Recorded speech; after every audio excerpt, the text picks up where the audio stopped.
오늘 우리 7번째로 하나님의 뜻에 순종하는 것을 기뻐하시는 하나님이라는 주제로 말씀을 나누기로 합니다.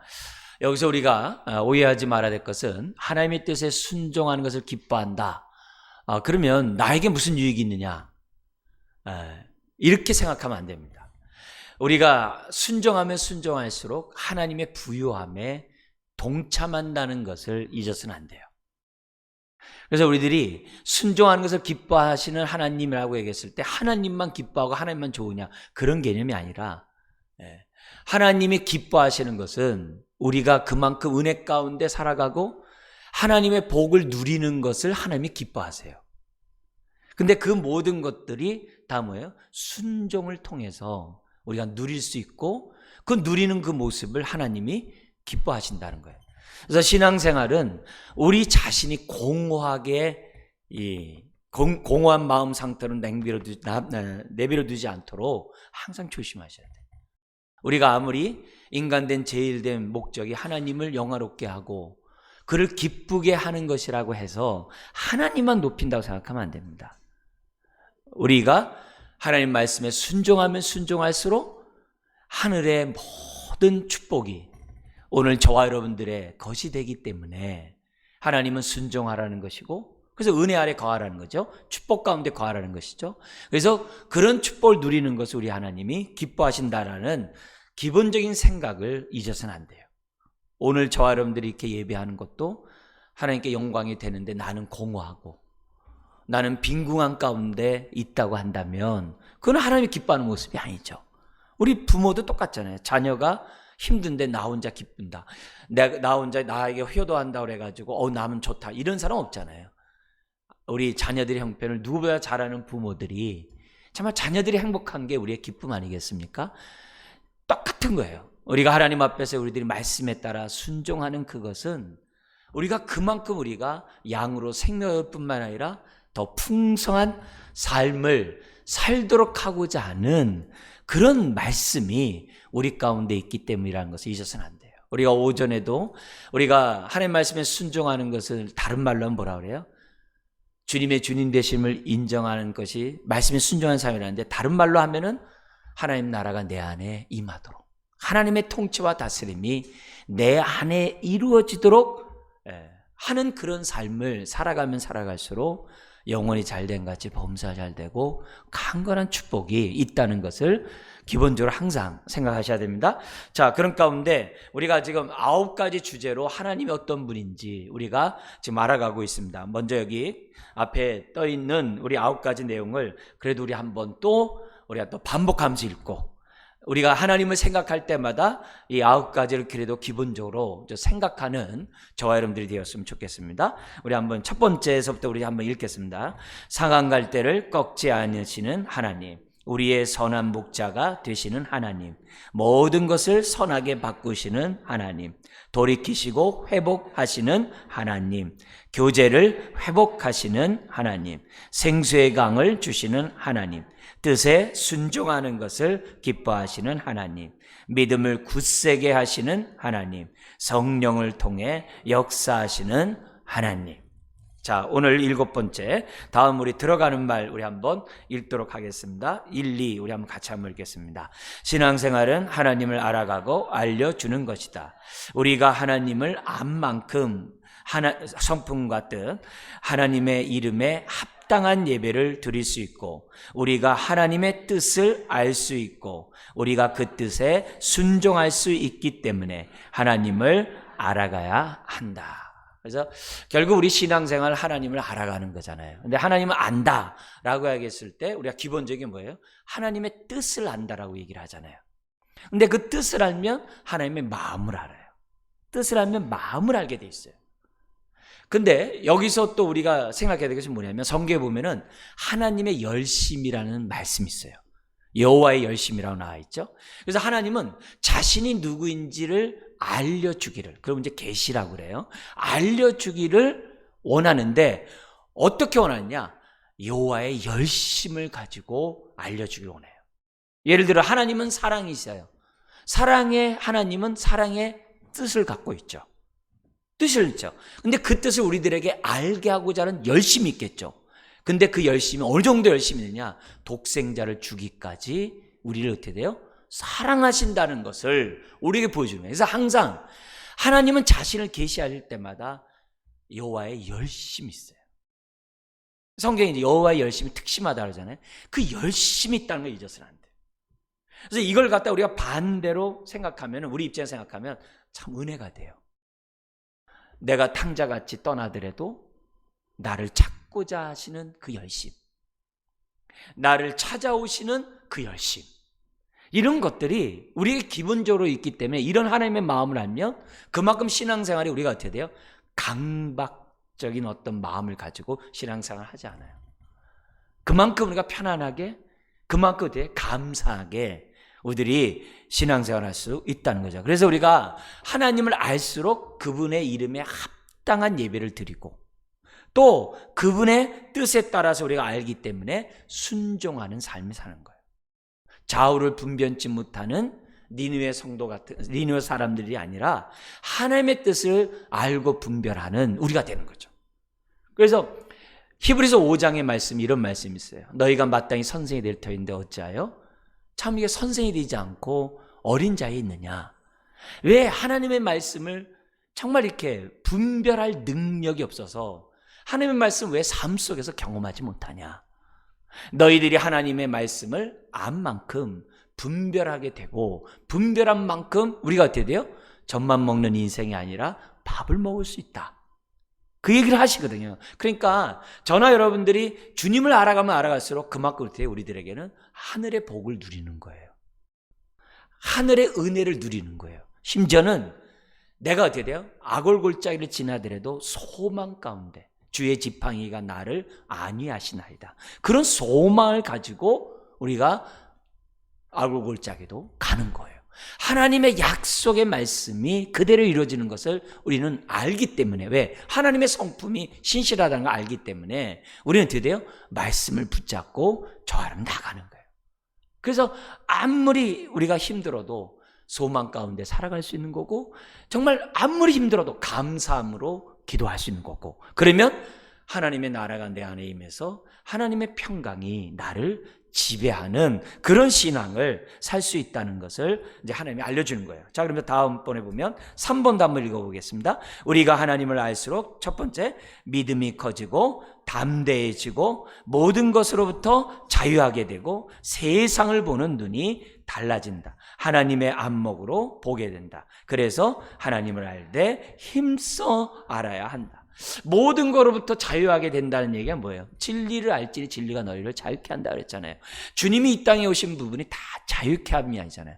염려에서, 두려움에서, 걱정에서, 또 무서움에서, 미래에 대한 불안에서, 앞으로 나의 미래가 어떻게 될 거에 대한 그 염려에서 우리를 자유케 하기 위해서 오셨다 그랬잖아요. 그래서 우리가 하나님을 알면 알수록 우리가 그만큼 자유하게 되고 세상을 보는 눈이 육적으로 보지 않는 그런 눈이 할례 받은 인생이 된다는 거죠. 자, 다음도 한번 볼게요. 같이 한번 읽겠습니다. 소요리 문답에서 인간의 본문은 하나님을 영화롭게 하고 그와 함께 즐거워하는 것이라고 했다. 그래서 하나님을 아는 지식에서 자라가야 하고 여호와는 나의 기업이라고 고백할 때까지 자라가야 되고 하박국 3장 17절 18절처럼 나는 여호와를 인하여 즐거워하고 기뻐하리로다라고 고백할 때까지 자라가야 한다. 하나님은 열심히 있다 그랬어요. 우리에게 복 주기를 원하는 열심히 있다 그랬어요. 그렇다면 그 복을 받을 수 있는 그릇이 돼야죠.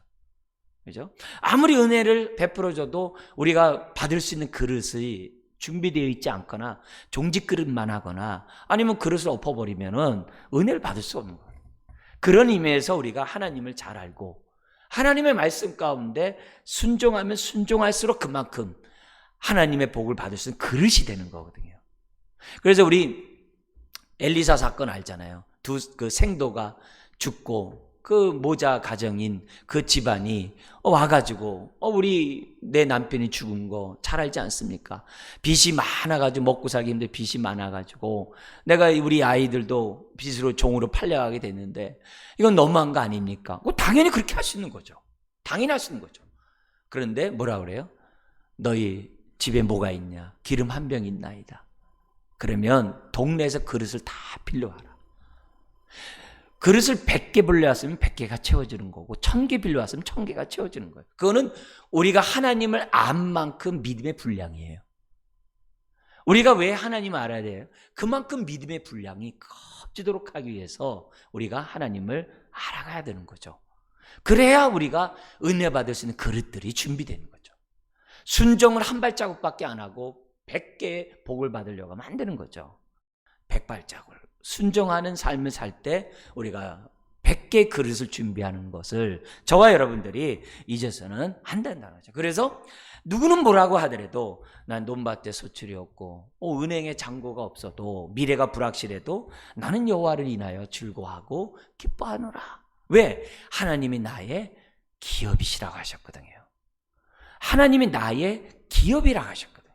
그러니까 그것을 내가 온전히 믿을 때까지 저나 여러분 모두가 자라가야 되는 거죠. 제 동기 가운데 한 사람이 이런 말이 있어요. 한국은행의 잔고는 말라도 이 목사님의 이 주머니는 마르지 않는다. 이 얘기를 신학교 때부터 많이 했어요. 근데 아이에게 분유가 없어가지고 그 당시 이제 쌀뜨물로 애 먹였다고 뭐 이런 얘기들 막 하고 있는 거예요.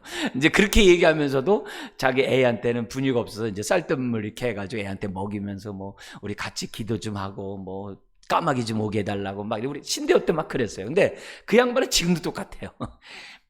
뭐 그렇게 갖고 있지도 않은데 항상 마음속에 뭐라면 한국은행의 잔고는 말라도 나는 우리 남편의 잔고는 안 마릅니다. 막 그래요. 왜요?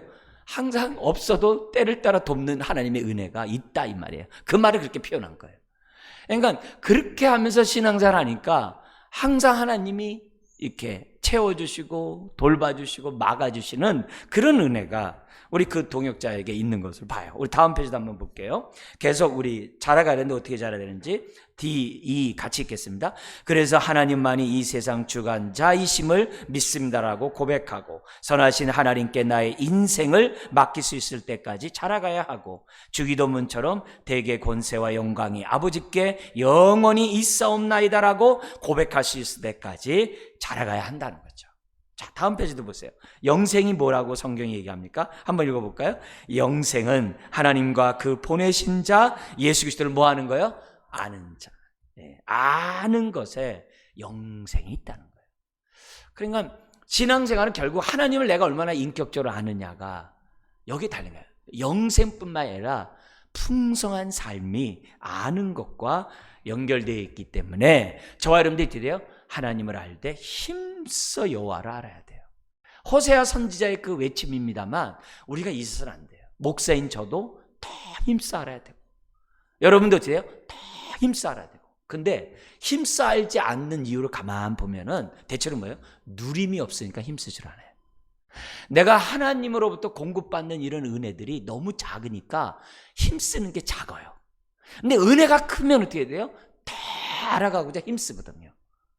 근데 이런 경험이 작으니까 이 찔끔찔끔 경험하니까 하나님을 알아가는 지식에 대해서 사람들이 뭐예요? 등한이에요. 등한이에요. 그러면 안 된다는 거죠. 내가 결국 힘쓰지 않는 것은 누림이 없는 거예요. 그만큼 내가 하늘의 복을 맛보지 않고 있다는 것을 우리들에게 보여줍니다. 그래서 우리는 하나님을 계속 알아야 한다는 것을 다시 한번 우리가 이 중요한 얘기를 한번 좀 살펴봤습니다. 다음 페이지 한번 보면 갈라디아서 1장 6절에서 10절 오늘 이제 주제와 연관된 말씀인데요. 성경책도 한번 펴보시고 302페이지에 1장 6절에서 10절 말씀입니다. 자, 특별히 우리 오늘은 갈라디아서를 통해서 하나님이 기뻐하는 뜻이 무엇이고 그 뜻에 우리가 어떻게 순종해야 하는 삶을 살고 그로 인하여 하늘의 복을 누릴 수 있는가 많은 말씀도 있습니다만 갈라디아서에 있는 말씀을 가지고 잠깐 보도록 하겠습니다. 1장 6절부터 10절까지 우리 다 같이 한 목소리로 읽겠습니다. 그리스도의 은혜로 너희를 부르신 이를 이같이 속히 떠나 다른 복음을 따르는 것을 내가 이상하게 여기노라. 다른 복음은 없나니 다만 어떤 사람들이 너희를 교란하여 그리스도의 복음을 변하게 하려 함이라.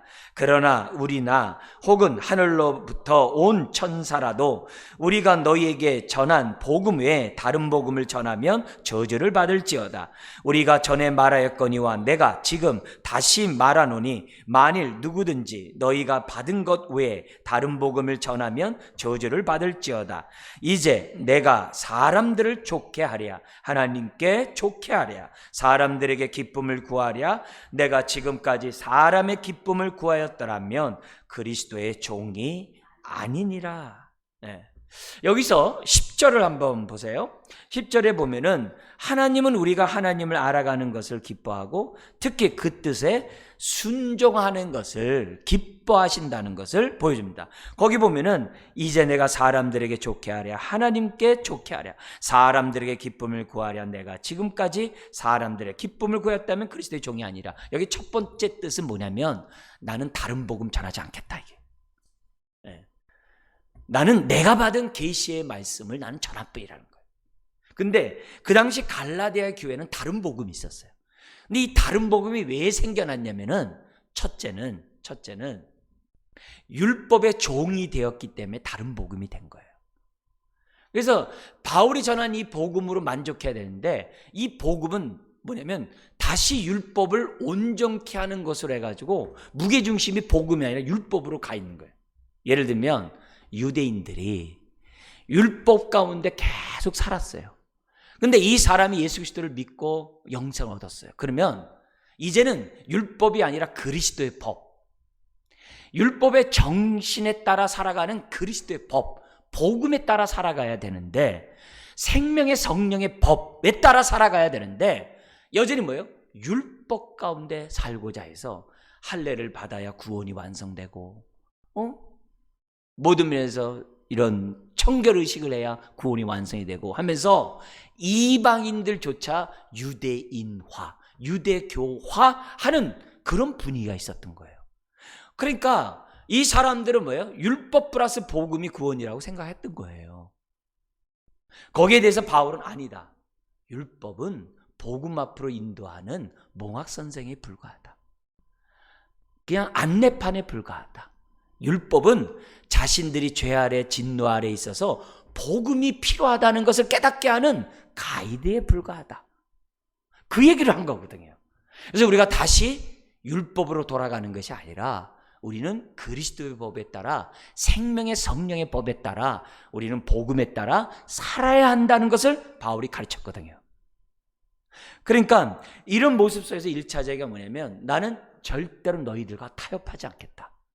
나는 오직 복음만 전할 거다. 심지어 율법을 전해준 자가 누구였어요? 거기 보면은 거기 우리 천사죠. 우리 여호와 하나님께서 천사를 통해 모세에게 율법을 줬단 말이에요. 근데 그 율법을 준 천사라 할지라도 내가 너에게 전한 이 복음을, 이 복음에 다른 복음을 또 너희같이 전한다면 그 천사도 저주받는다는 거예요. 그만큼 복음은 양보할 수 없는 진리라는 것을 바울은 지금 설명하고 있는 거예요. 그게 1차적인 뜻이에요. 그리고 여기서 우리들이 적용하는 부분들이 뭐냐면은 오늘 우리들의 삶 속에서도 마찬가지예요. 우리는 다른 복음을 잡으면 안 돼요. 오늘날 다른 복음들이 뭐가 있어요? 그 당시 사람들은 율법과 연관된 복음이라 한다면 오늘날의 다른 복음들은 뭐예요? 가장 보편적인 게 기복신앙이죠. 그죠? 기복신앙이죠. 이 땅에서 물질주의의 영향 속에 물질과 연관된 그런 신앙을 갖고 있는 그런 다른 복음들을 많이 갖고 있죠. 그죠? 그래서 이런 다른 복음이라는 게 오늘날에는 너무 많으니까 우리들이 얘기한다면 정말 끝이 없을 정도로 많아요. 그러나 그런 가운데서 우리들이 어떻게 해야 돼? 아니다. 비록 내가 이 세상이 다른 복음이 편만하고 이 세상에 많은 사람들이 참된 복음의 매력을 갖고 있지 않는다 할지라도 우리는 어떻게 된가요? 성경에 계시된 정말 이 복음만을 내가 붙잡고 살겠다라고 마음에 어떻게 돼요? 잡아야 한다는 거죠. 그런 자세를 우리가 갖지 않으면 여기 나온 것처럼 하나님을 기쁘게 하는 삶을 살 수가 없어요. 하나님의 말씀에 순종하는 저와 여러분들이 살아갈 수 없다는 거예요. 자, 근데 다음 페이지 보면은, 그래서 갈라디아 사람들은 하나님보다 사람을 더 좋아하는 일들을 행하는, 다른 복음을 행하는 일들이 나오는데, 이 다른 복음들이 왜 나오게 되느냐? 첫째가 뭐냐면 갈라디아서 2장 11절에서 12절에 나오는데요, 여기 보면은 외식이 큰 문제였던 거예요. 이 외식이라는 것이 뭐냐면 11절 14절에 한번 읽고 한번 좀 설명하도록 할게요. 거기 보면 2장 11절 14절 같이 한번 읽겠습니다. 게바가 안디옥에 이르렀을 때 책망받을 일이 있기로 내가 그를 대면하여 책망하였노라. 야고보에서 온 어떤 이들이 이르기 전에 게바가 이방인과 함께 먹다가 그들이 오매 그가 할례자들을 두려워하여 떠나 물러가매 남은 유대인들도 그와 같이 외식함으로 바나바도 그들의 외식에 유혹되었느니라. 그러므로 나는 그들이 복음의 진리를 따라 바르게 행하지 아니함을 보고 모든 자 앞에서 게바에게 이르되 내가 유대인으로서 이방인을 따르고 유대인답게 살지 아니하면서 어찌하여 억지로 이방인을 유대인답게 살게 하려느냐 하였노라. 여기 보면 여기 안디옥은 뭐예요? 예루살렘 저 북쪽, 지금 시리아 지역에 안디옥이 있었고, 안디옥에서 이방인에게 비로소 복음을 전했고, 이방인들이 비로소 그리스도인이라는 말을 사람들이 하게 된 그 장소가 안디옥이에요. 이 안디옥은 초대교회뿐만이 아니라 정말 복음의 아주 그냥 어떻게 보면은 모교회 같이 정말 이 기독교에 큰 역할을 했던 지역이 안디옥입니다. 근데 그 안디옥에 바울과 바나바가 목회하고 있었는데 누가 신방을 왔냐면은 게바, 베드로가 온 겁니다. 베드로가 와가지고서 이미 베드로는 어떤 상황이에요? 백부장의 사건을 통해서 환상을 통해 봤어요. 하늘로부터 부정한 음식이 내려왔을 때 베드로가 나는 먹지 않습니다. 저는 율법 지키는 사람입니다. 그러니까 하나님이 내가 거룩하다 한 것을 네가 왜 부정하다 하느냐? 왜 함부로 이방인들을 갖다가 부정하다 하느냐라고 우리 주님이 책망해. 그러자 백부장의 종이 와가지고 기꺼이 백부장 집에 가가지고 말씀을 전하려고 하는데 하늘에서 불이 떨어지잖아요. 성령의 충만한 은혜가, 베드로가 설교 다 끝나지도 않았어요. 성령의 충만한 은혜가 떨어져가지고 사람들이 방언을 하고, 그래서 사도행전 2장에 예루살렘에 그 마가다락방에 있었던 역사가 그대로 재현된 거예요. 그러니까 베드로가 기껏 하는 얘기가 뭐예요? 내가 어찌 세례를 주지 않을 수 있으리요 하고 세례를 줘요. 그 사건을 통해서 이미 베드로는 뭐예요? 이방인에게도 하나님의 구원이, 복음이 임했다는 것을 베드로는 체험해서 삶을. 근데 얼마 가지 않아가지고 지금 뭐 하고 있는 거예요? 베드로가 이방인과 식사하다가 어떤 일이 벌어졌냐면은 거기 보면은 12절에 거기 보면은 그 이방인 야고보에게서 온 어떤 이들, 이 야고보는 그 당시 예루살렘 총회장이었어요. 예수님의 혈육의 동생, 야고보서를 쓴 야고보예요. 순교한 야고보가 아니라. 그래서 이 야고보로부터 누가 왔냐면 할례자들. 아직 뭐냐면은 율법을, 그러니까 이방인들이 예수를 믿어도 할례를 받아야 되고 주장한다고 하는 사람들이 할례자들이에요. 이런 사람이 딱 오니까 시끄럽잖아요. 그러니까 베드로가 내가 언제 이방인과 같이 밥 먹었냐면서 입을 싹 닦는 거예요. 거기에 바나바도 지금 뭐예요? 같이 외식을 한 거예요. 그러니까 바울의 입장에서 볼 때 이건 심각한 문제잖아요. 이거는 다른 복음을 쫓는 행동이잖아요. 그러니까 바울이 많은 사람 앞에 베드로를 면박 준 거예요. 지금 그 얘기예요. 그러니까 오늘 여기서 보면은 왜 갈라디아 사람들이 하나님보다 왜 사람을 더 좋게 하느냐? 그 첫 번째 이유가 뭐냐면 외식이었거든요. 근데 이 외식이 이런 것처럼 음식 먹어놓고 안 먹어 하는 것처럼, 그럼 왜 외식이 왜 나오냐? 하나님보다 사람의 눈을 의식했기 때문에 외식이 나온 거예요. 다른 거 아니거든요. 신앙생활하면서 우리가 헌신하고 봉사하는 이유가 사람에게 인정받고 사람에게 잘 보이고 사람에게 칭찬 듣고자 내가 한다면 그 사람은 뭐예요? 참된 복음을 붙잡은 사람이 아니죠. 왜요? 우린 지지난주에 뭘 배웠어요? 우리는 마땅히 해야 할 일을 했다라고 하는 생각을 가져라 했어요. 그걸 다른 말로 하면 예수님 뭐예요? 무익한 종이라는 의식을 가지고 살라고 그랬어요. 예수님이 제자도의 삶을 살아가는 저와 여러분들에게 너희는 무익한 종으로 생각하면 살아라. 종이 하루 종일 일한 다음에 집에 들어오면 편히 쉬어라. 밥 먹으라 할 사람이 어딨냐? 집에 들어오면 밥을 대접해야 되고 주인이 밥 다 먹을 때까지 수종 들다가 그리고 나서 먹는 거.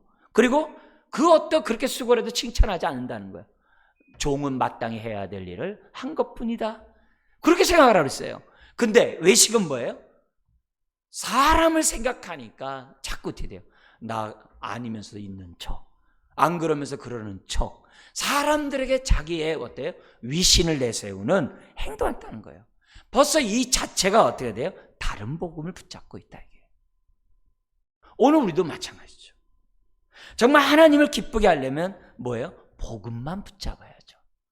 하나님의 말씀에 따라 순종만 해야죠. 두 번째가 나와요. 그게 갈라디아서 6장 12절인데요. 성경 우리 한번 찾아보시면 두 가지 이제 이 변명, 이 잘못된 일이 나오는데 대표적인 겁니다. 6장 12절 같이 한번 읽겠습니다. 무릇 육체의 모양을 내려 하는 자들이 억지로 너희에게 할례를 받게 함은 그들이 그리스도의 십자가로 말미암아 박해를 면하려 함뿐이라. 이게 무슨 말이냐면요, 그 당시 유대인들은요 굉장히 고등 종교를 갖고 있었고 재정 관리에 탁월했기 때문에 어느 도시에 있든지 금융업을 많이 했어요. 그리고 돈을 빌려주고 이런 것들 많이 하고, 그리고 뭐예요? 도덕적으로 유일신을 섬겼기 때문에 도덕적으로 굉장히 탁월했어요. 옛날 그 당시 시대에는 우상 숭배와 함께 음란의 죄를 다 범하고 있었기 때문에 도덕적으로 문란했었어요. 근데 이 유대인들은 굉장히 탁월했어요. 그래가지고 왕을 비롯한 지도자들이 굉장히 존경했고 심지어는 재산을 늘리기 위한 자문들을 많이 받았어요. 그래가지고 황제로부터 사인을 받았어요. 유대인들은 유일신 종교를 섬길 수 있도록 허락을 받았어요. 그래서 유대인들은 어디 가나 핍박을 받지 않았어요. 그러다가 예수 그리스도를 통해 기독교가 생겨난 거예요. 그럼 유대교가 기독교를 좋아하겠어요? 좋아하지 않겠죠. 이제 그런 가운데 유대인 가운데 기독교인들 된 사람이 얼마나 많겠어요. 그죠? 이런 사람들이 자기가 어떻게 해야 돼요? 유대인의 유대인 다움이 뭐가 있냐면 할례에 있었거든요. 그러니까 자기가 모든, 왜냐면 그 당시 막 재산도 빼앗기고 유리하고 정말 순교를 당하고 도망가고 막 이런 일이 벌어지거든요. 근데 유대인일 경우에는 그런 모든 핍박과 환난에서 보호를 받을 수 있는 거예요. 그러니까 사람들이 어떻게 돼요? 양다리를 거치는 거예요. 기독교를 믿는다고 하면서 자기가 어떻게 돼요? 할례를 받은 유대인이라는 거죠. 그렇게 함으로써 핍박을 갖다가 피할 수 있는 거예요. 그러나 이거는 다른 복음이죠.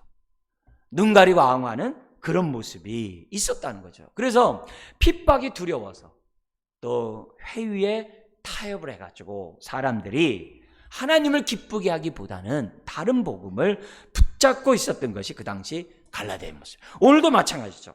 우리가 신앙생활하면서 자꾸 우리가 사람을 의식한다든지 자꾸 어떻게 돼요?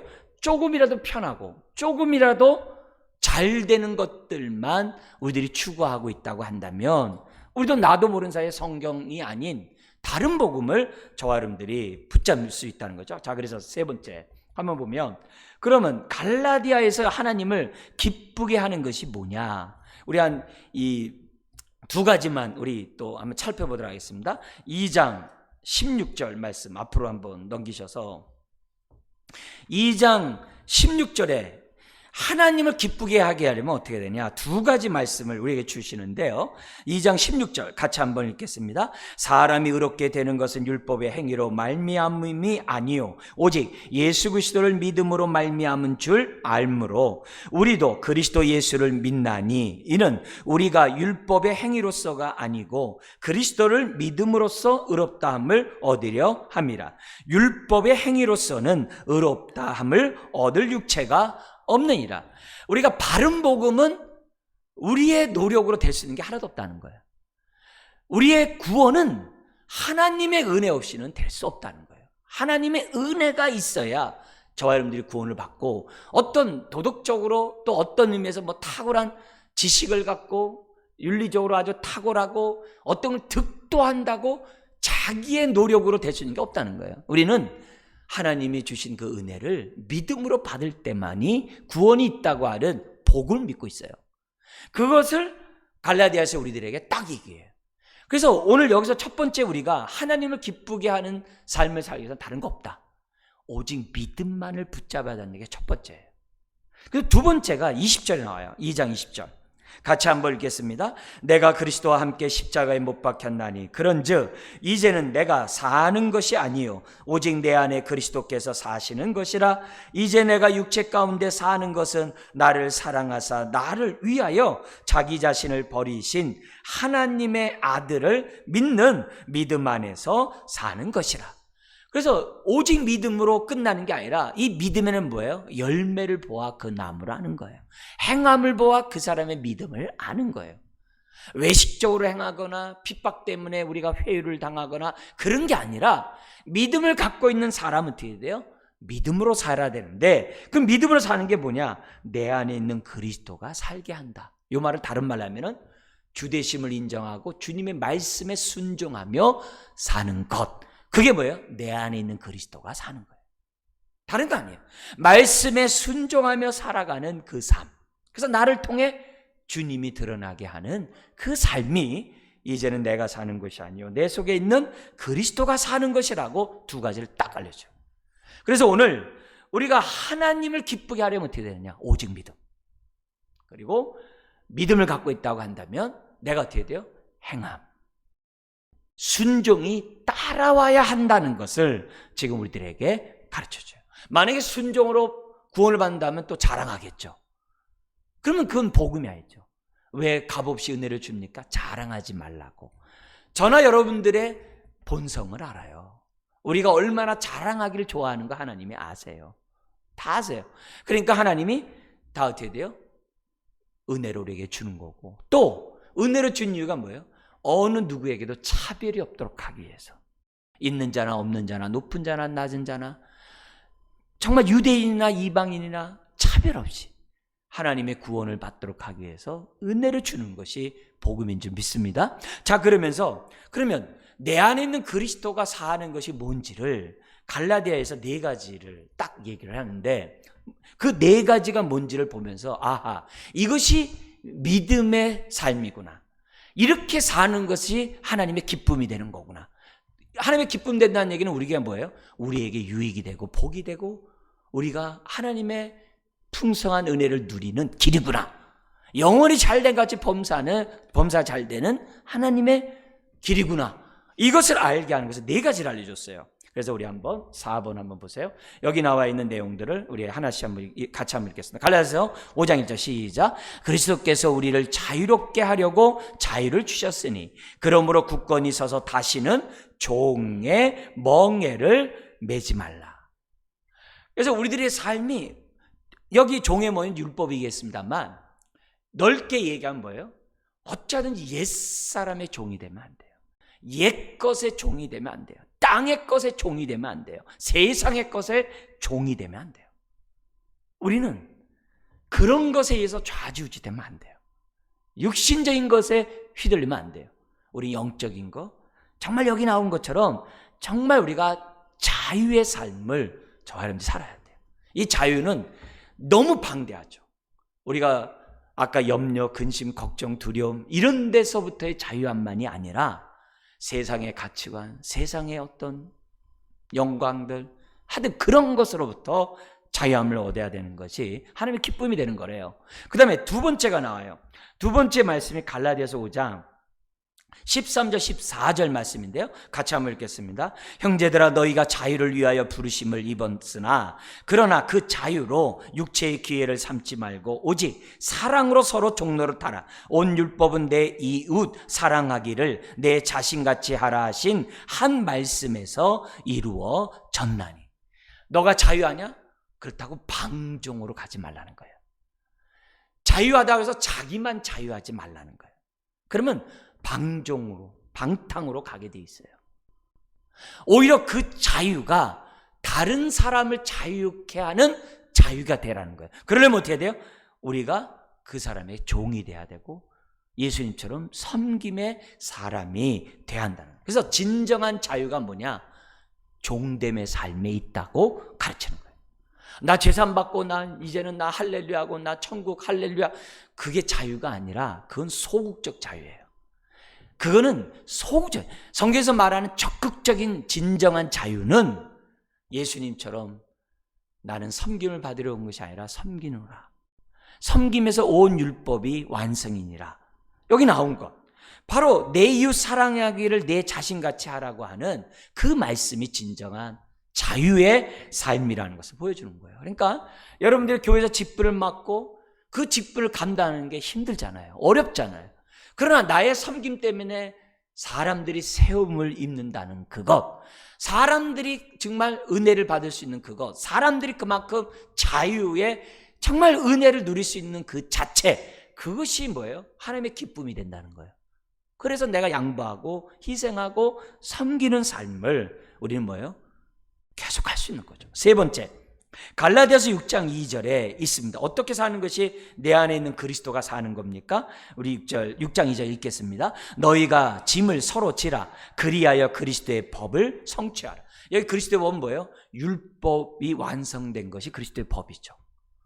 예수님 복음은 율법의 완성이요 능가요 대치된 거잖아요. 그걸 그리스도의 법이라고 그래요.